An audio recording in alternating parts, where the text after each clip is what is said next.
Hi everybody, how's it going? Let's talk about tough topics because I think this has to be addressed. It is the elephant in the room for a lot of people over the age of 50 or maybe even 60. So let's just say you're of sound mind and your children have parted ways and you're doing okay. You are comfortable, you have a home, you have your faculties, you know what's going on, you know the what's what. And then you have a friend who is facing cancer, or a parent, an elderly parent who has been diagnosed with dementia. And you're able to step in and act on their behalf.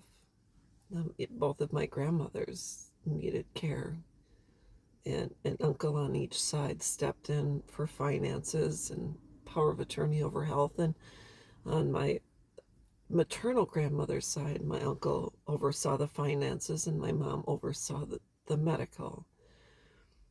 But what happens when your son and daughter part ways and you are kind of blowing in the wind, like that feather in the theme song of Forrest Gump, and you wonder, what the heck am I going to do? What happens if you are incapacitated and you need a power of attorney and someone to make decisions? And what are you planning on doing? Because we can sit around and say, well, I'll worry about that later, but later might be tomorrow. So when our son and daughter walks away, they're telling us they don't want that responsibility. They're not planning on being there if you have surgery, or if you get diagnosed with cancer, or you have to go to chemo, or anything along those lines. They've decided to exit stage left. And so here you are wondering, what are we going to do? And I'm just going to let you know, when it comes to parental estrangement, there's an ugly stick in the room. And instead of getting hit with it, we have to be prepared.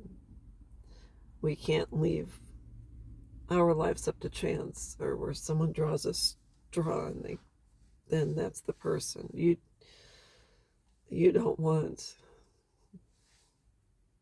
your situation to be where you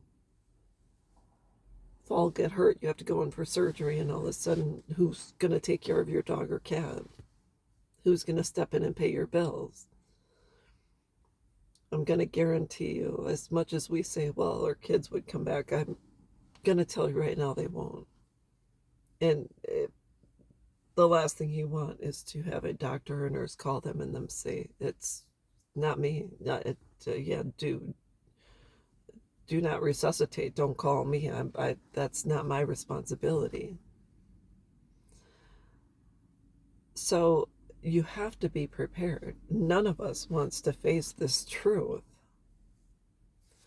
But what it comes down to is you have to figure this out today. You have to write a list of people that you would entrust with making end-of-life decisions, power of attorney over health, power of attorney over finances. You have to get your will, final will and testament set up.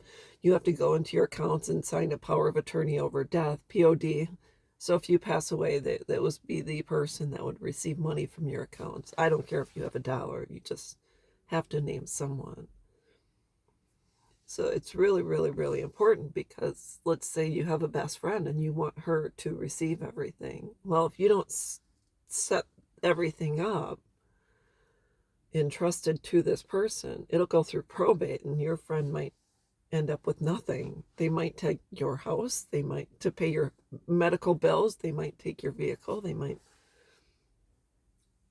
lawyers are expensive. So anyways, don't leave chance the opportunity to take over. You really understand. Our sons and daughters have stepped away. They don't want to make decisions. They don't want to be responsible for pulling the plug, because I can guarantee you, chances are they will. So anyways, that's all I wanted to talk about. Make it easy for you. Give yourself a peace of mind. And most important, you don't want them to be called and make decisions for you. If they can't be here for you when you're well, don't allow them to be standing next to the doctor making decisions of which you knew you would never approve of. So, anyways, that's all I've got.